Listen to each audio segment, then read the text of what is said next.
Good afternoon. This is only a few minutes after I recorded the previous one. I guess I could have faked you out by changing my clothes, but it felt, since I had been thinking about the class, I should just go forward. I'm going to try to keep this one shorter. I don't want to have an extensive review of what we've covered. That video is available to you. So I'm just going to sort of make a few seconds of frame of reference, and we'll press forward. I looked at these chapters and it seemed like there's an awful lot of names. I'm trying to keep the uniqueness of the semester in mind. For some of you, this must be very, very difficult experience. I'm trying to keep that in mind. So anyway, as we look at these works, I'm going to sort of walk through these two chapters, speak about these images very briefly, but what's on the test is what's in the two study guides, okay? So stay true to that. Here's our desktop. Okay, so when we met last time, we walked through what is covered in the final. It'll be the Baroque, Northern, and Italian. We'll look at neoclassicism and Romanticism. This is associated with the American and French Revolution. It's basically the message is that there's more, there are things more important than one's own life. It's a warlike imagery. This deals with more of the chaotic world. We have the impact of photography on the Impressionists, and then artists began to turn away from photography. We have the Expressionists, abstract artists. I keep putting it this way because Cubism was the first sort of impactful of this abstract movements. There's certainly many others. There's analytic cubism, there's synthetic cubism, there's a lot of variations, but I want to really focus on the sort of main thrust of it, that's abstraction.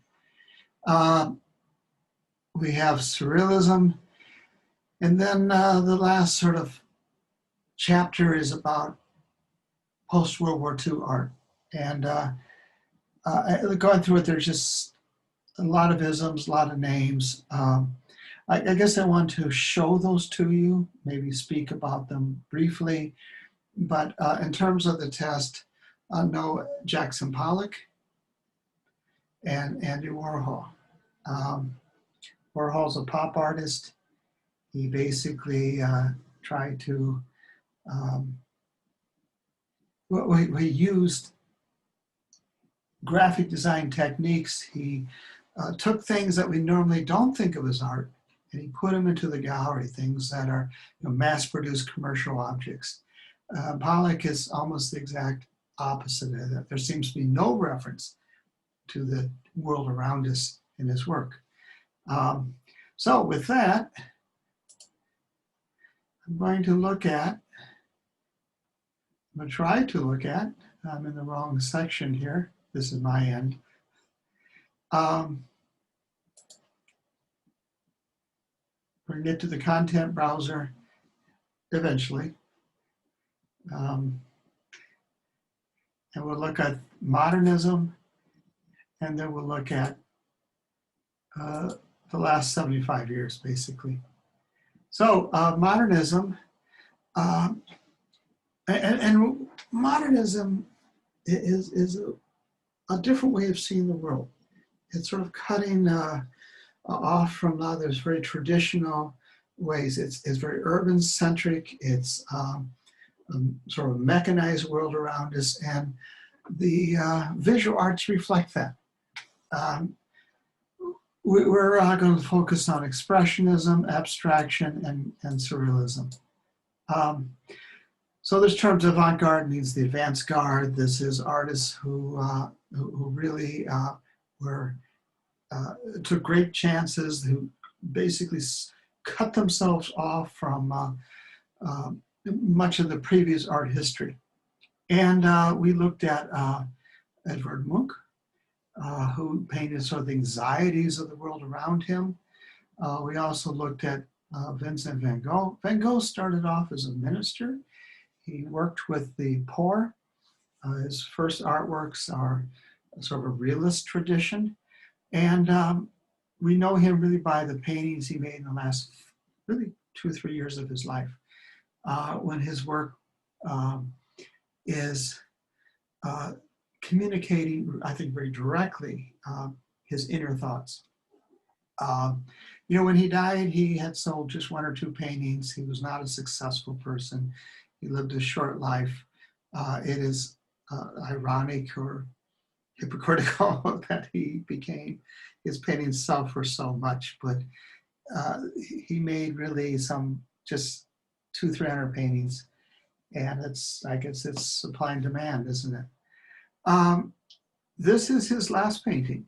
He was painting this, had his easel set up, and took out a gun and shot himself.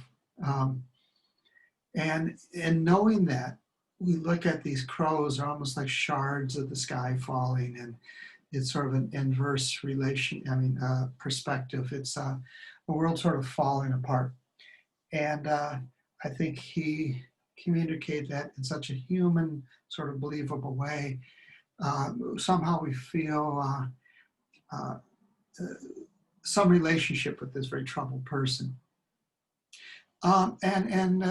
It's not just painting or sculpture that's expressionistic. We look at film. So in this same time frame, you remember the first films are from about the year 1900. In fact, you go slightly before that, the films made by Edison, this Edison's company. And we have these films from the 20s, these German films that in many ways capture that same anxieties that the paintings of Munch and Van Gogh. We have, you know, fear of, I guess this is a vampire. This is Nosferatu, the film. Or we have this painting here. We have, well, I use the word vampire here, but if we look at the painting, the abstractness of it is very much of that same time frame. Or if we look at the film Metropolis, 1927, these are silent films. And I know they're, if you're not used to silent films, they're hard to watch. You have to, you don't have the, you turn your head and you miss something. There's not the cues that you would expect in most films. But they are sophisticated by the time you come to the late 20s. And films like this do sort of tap into the anxieties of the industrialized world. Abstraction, again, the same time frame as film. In fact, another relationship is, this is basically the same time Einstein is sort of pushing past our understanding of the world around us. And he's viewing the world differently than it had been explained before. Einstein, there are many books written about this, so the creative process of Einstein and Picasso and artists like that. It's an intriguing relationship. They're exploring in many ways the same ways to see the world differently than it had been experienced before. This is listed as an abstract painting, at least in terms of our class, but it's really an expressionist painting. This was painted in 1937. This is at the onset of the Second World War. Picasso is from Spain, and Spain was taken over by a fascist, Franco. And this is sort of, I don't know, means a way to terrorize the people. The Spanish government, along with the Nazis, bombed unexpectedly a small town of Guernica. And Picasso paints that anguish. And what's interesting, he's not painting planes, he's not painting maybe what we'd expect, from a modern warfare. Instead, he puts it back in terms of like a bullfight and a horse and rider thrown. It's interesting, he brings two lights together. One is like an eye. It's almost like the eye of judgment on this event. But, there's a different, the light is being brought to this, horrific act. It's interesting, Picasso refused to have this painting returned to Spain. And I happened to see it in New York shortly before it was returned. I was just out of undergraduate school myself, and I remember going to the art museums, and I was looking at a small Dali painting. Dali was probably my favorite artist at the time, and out of the corner of my eye, I saw this gigantic canvas, and I turned around, it was like a tidal wave, and it was this painting. It is, you stand about this tall against this really enormous canvas. Other artists of this time period, one of my favorites is Aaron Douglas. Aaron Douglas was a Harlem Renaissance artist. This is sort of a part of a large mural that he painted. It's in the Harlem Library. It's sort of a history of, you can see the Egyptians, so a history of sort of African, use the word Negro life here. If we speak of abstraction, in many ways, this captures it better than things we've spoken of before.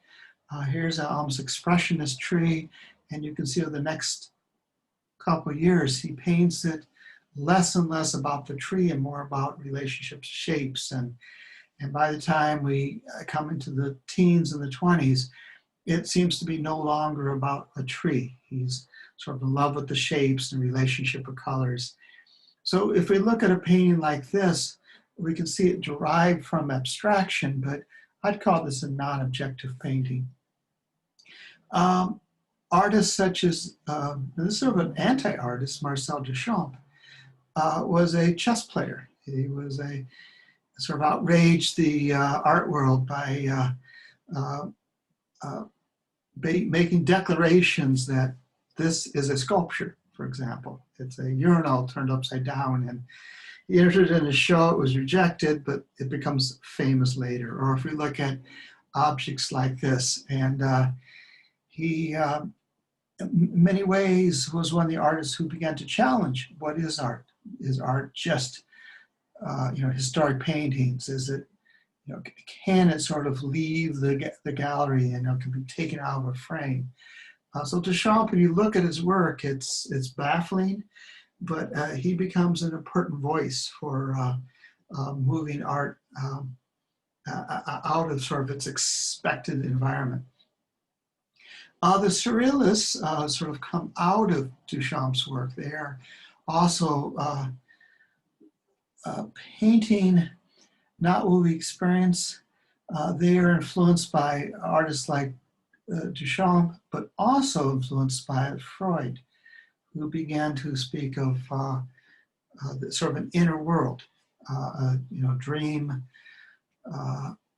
What is dream? What is the psychology that underlies our actions? And artists like Dali and we looked at Moreau last time began to explore it in very different ways. He's creating these sort of bizarre dreamlike landscapes. Or here's Magritte, another one who paints sort of in that style. And I guess we are going to get to Moreau. That's on the this list though. So don't forget Moreau. Also a surrealist. I wanted to come back, and I'm floundering here, to the final chapter and for the final. Let's see if I can get to it. I'm sort of hemmed in by slow internet and just fumbling among the site. So if I come down to the final chapter, much like this last, I'm going to just talk about these artists, at least introduce them to you. Some of these people are really fascinating people. But you don't have to memorize this. This is the only one we're going to speak of in the test is abstract expressionism. And grab it, and we'll look at pop art as well. So the New York School, action painting, a lot of names for it, sort of probably best embodied in Jackson Pollock. Pollock's is sort of a rough guy. He comes from out west. He lived in poverty. He went through the WPA as a traveling artist. He worked with surprisingly Midwestern realist painters. He had a breakdown. He suffered alcoholism much of his life. And, but it's interesting, he began to paint in ways that really at this time, I don't think people would have thought of as painting. And his wife, who was also an artist, said that he would come in from the studio late at night and not question whether he made a good painting, but whether it was a painting at all. So a lot of times these people become so famous and seem so pretentious, but I think there's a genuine genuineness to the work that's, you know, in spite of the fact it seems so pretentious in a gallery, something like that, that, you know, their work still resonates with a certain vibrancy, even, you know, my God, 70 years later. You know, these are old paintings. So if you think they're weird, what do you think your grandparents thought, huh? Other action painters like de Kooning, or what's called color field paintings, sort of explore sort of non-objective art. And against that, artists such as Jasper Johns, Rauschenberg, begin to sort of come back to this world around us. And probably the artist who best exemplifies that is Andy Warhol. Warhol was a great promoter. He was a public persona. He was on TV shows.